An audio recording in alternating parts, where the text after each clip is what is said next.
Commence proche d'une rivière. Tu fais le son avec moi? Et à côté de la rivière, il y a une poule. Une poule qui grignote et grignote et grignote. Et dans l'eau, il y a un grand crocodile.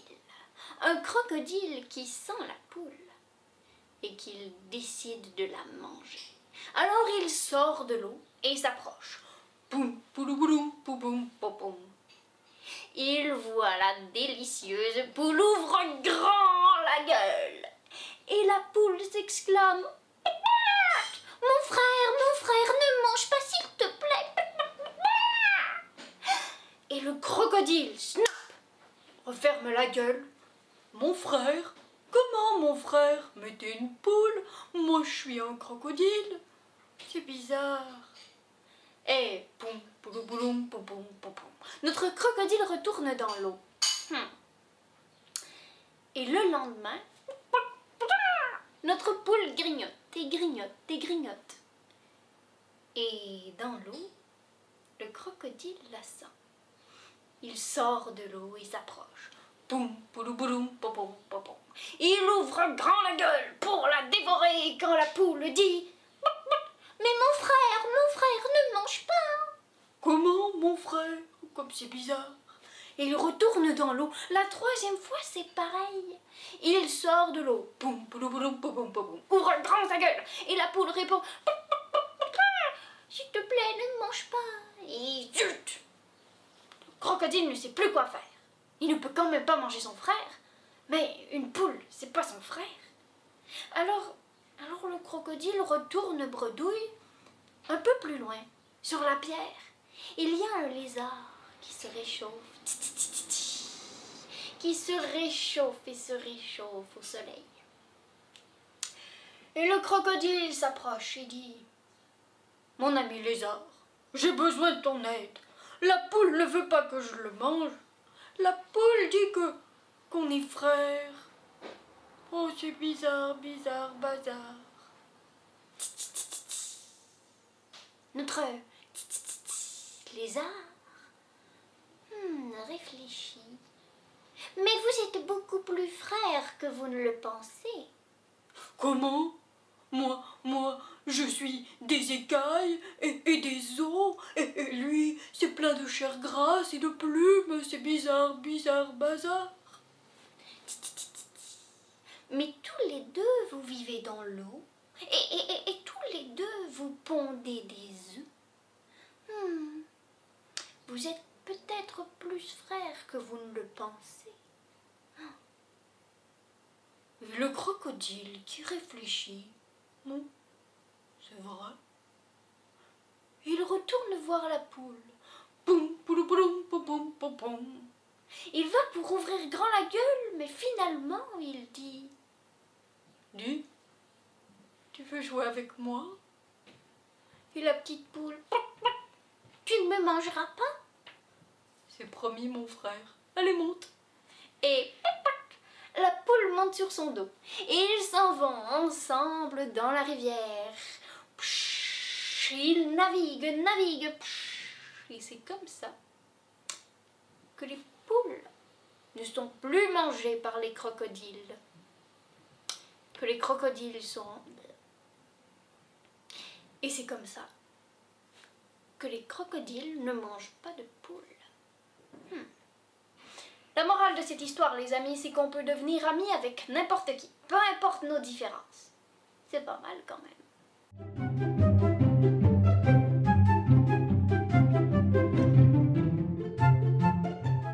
Ma prochaine histoire, c'est l'histoire d'un lion. un gros lion bien fier, qui se promenait sur la route. Poum, poum, poum, poum. Quand tout à coup, il tombe dans un trou. Hey, quelqu'un, aidez-moi! Le pauvre lion est pris dans un trou. Alors tous les animaux passent en l'entendant crier « Quelqu'un, aidez-moi !» Mais tout le monde, en le voyant, ont trop peur de se faire dévorer et zou disparaissent. Jusqu'à temps que notre ami arrive, un petit singe. Notre singe s'approche. Regarde. Mais qu'est-ce qui se passe? Qu'est-ce qui se passe, lion? Je suis tombée dans un trou. Sauve-moi, s'il te plaît. Et est-ce que tu vas me manger? Si tu me manges, je ne te sauve pas. Voilà. Je ne te mangerai pas, c'est promis, promis, promis. Allez, tiens, prends la branche. Mais promis, promis, hein.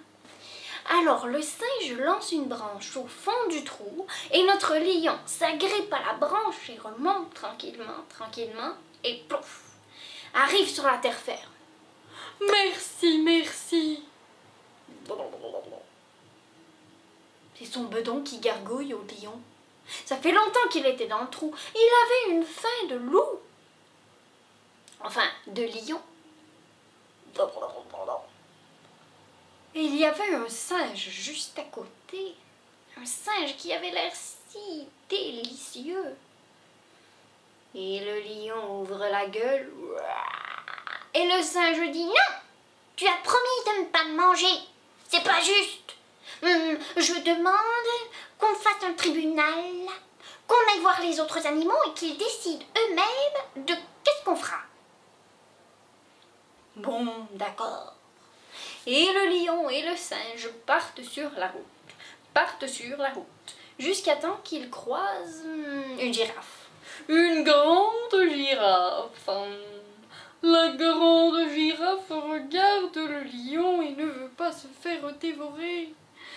Alors le petit singe dit « Voilà, le lion était dans un trou et je lui ai fait promettre de ne pas me manger. Et j'ai lancé la branche dans le trou et le lion est sorti. Et alors, il a voulu me manger. Qu'est-ce qu'on fait ?» Et la grande girafe a dit « Attends, si j'ai bien compris... Si j'ai bien compris... Toi, le singe, tu étais tombé dans un trou.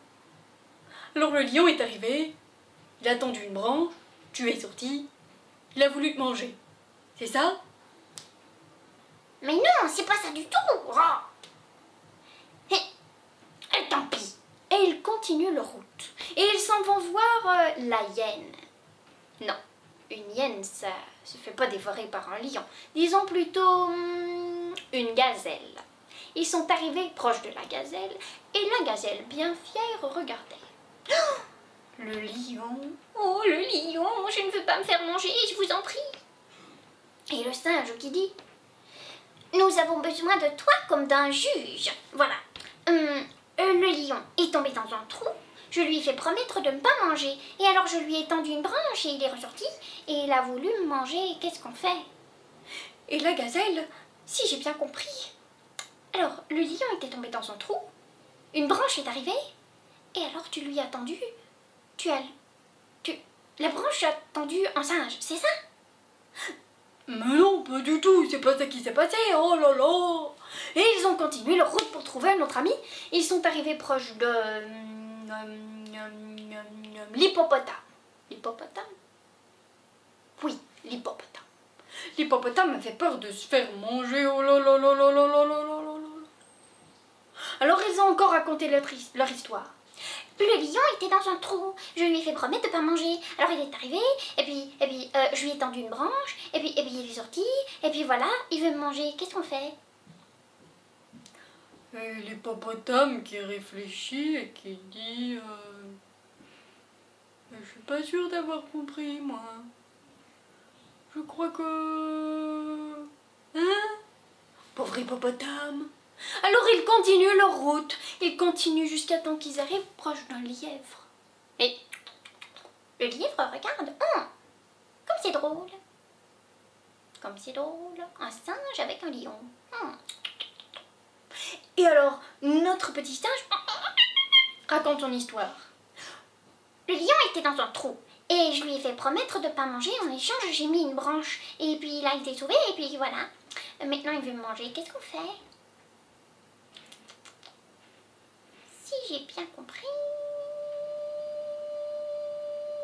Comme c'est bizarre. Le singe était dans son trou. Le lion est arrivé, a tendu une branche. Et puis ensuite... C'est ça? Non, non, non, c'est pas ça. Regarde, viens, viens, viens. On va te montrer. J'étais dans un trou. Alors le lion repart proche du trou et saute comme ça dans le trou. Tu vois, j'étais comme ça. C'est tout simple, il me semble. J'étais dans un trou. J'étais désespérée. C'est alors que le singe est arrivé.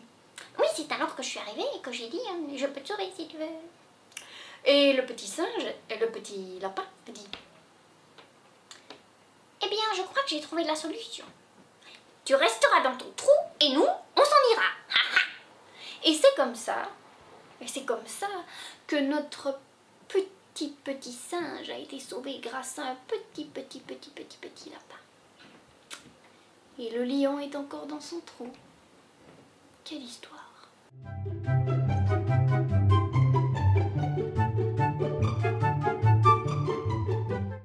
Voici l'histoire d'un lièvre.